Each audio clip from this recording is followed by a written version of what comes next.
Hello everyone, welcome back to our channel. आज हम बात करेंगे एक क्रिटिकल प्रॉब्लम के बारे में जिससे पूरे दिल्ली के लाखों लोग परेशान हैं, दिल्ली के एयर पोल्यूशन के बारे में।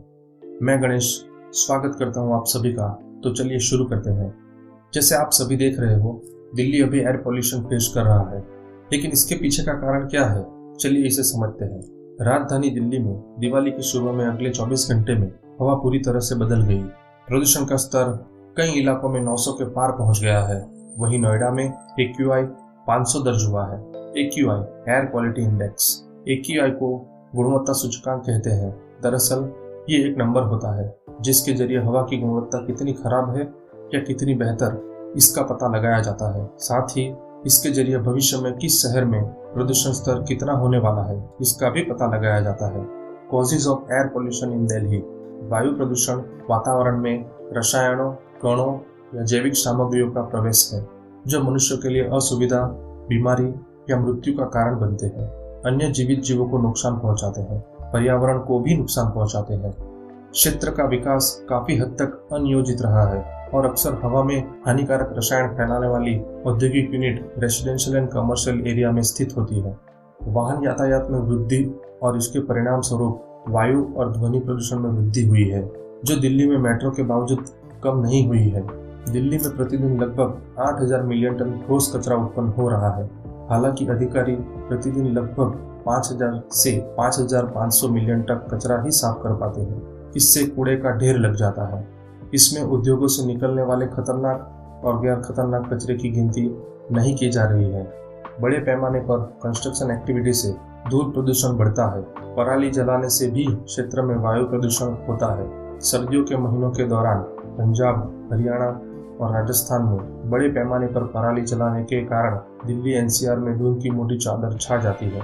एक अध्ययन के अनुसार फसल अवशेष जलाने से लगभग 149 million ton carbon dioxide, 9 million ton से अधिक carbon monoxide, 0.25 million ton sulphur oxide उत्सर्जित करते हैं।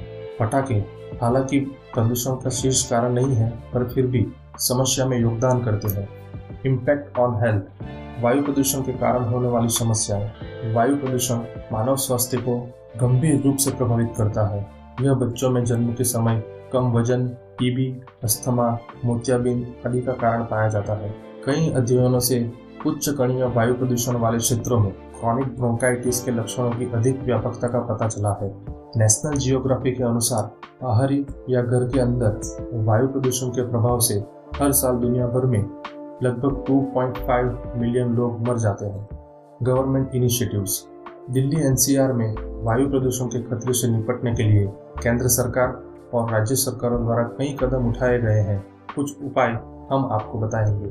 अक्टूबर 2020 में सुप्रीम कोर्ट ने पंजाब, हरियाणा और उत्तर प्रदेश में पराली जलाने की घटनाओं की निगरानी और उन पर अंकुश लगाने के लिए एक सदस्य समिति न्यायमूर्ति लोकुर समिति की नियुक्ति की। पराली जलाने की रोकथाम दिल्ली NCR क्षेत्र में वायु प्रदूषण को कम करने का एक प्रमुख घटक है।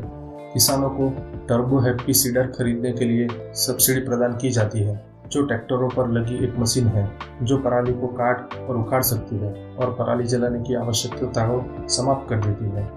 ICAR पूसा डिकम्पोजर भी लेकर आया है, जो एक कैप्सूल है जिसका उपयोग स्प्रे बनाने के लिए किया जा सकता है, जिसे फसल अवशेषों पर छिड़कने से उसका विघटन तेज हो जाता है। 2. Construction and demolition waste management rules. अधिसूचित किया गया है जो सुरक्षित निपटान और आगे की प्रक्रिया के लिए C&D कचरे को विभिन्न श्रेणियों में अलग अलग करना अनिवार्य करता है। रेड लाइट ऑन गाड़ी ऑफ अभियान। दिल्ली सरकार की एक पहल थी जो अक्टूबर-नवंबर 2020 में चली थी, जिसके तहत वाहन चलाने वाले यात्रियों से ट्रैफिक लाइट पर हरी बत्ती का इंतजार करते समय अपने वाहन के इंजन बंद करने को आग्रह किया गया था।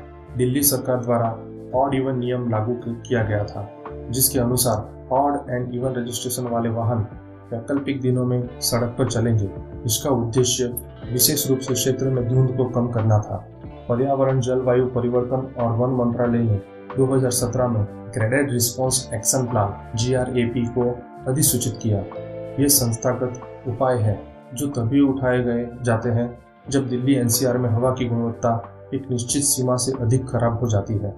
इसे केवल आपातकालीन स्थितियों में ही लागू किया जाता है। GRAP हवा की गुणवत्ता के आधार पर उठाए जाने वाले उपायों की एक श्रृंखला बताता है। गंभीर प्लस श्रेणी के मामले में उपायों में से एक स्कूलों को बंद करना भी शामिल है। दिल्ली की राज्य सरकार ने हरित आवरण बढ़ाने और कार्बन सिंक बनाने के लिए पेड़ों को संरक्षित करने और लगाने की नीति भी पेश की। शहर में एंटी स्मोक गन और स्मोक टावर स्थापित और उपयोग किए जाते हैं।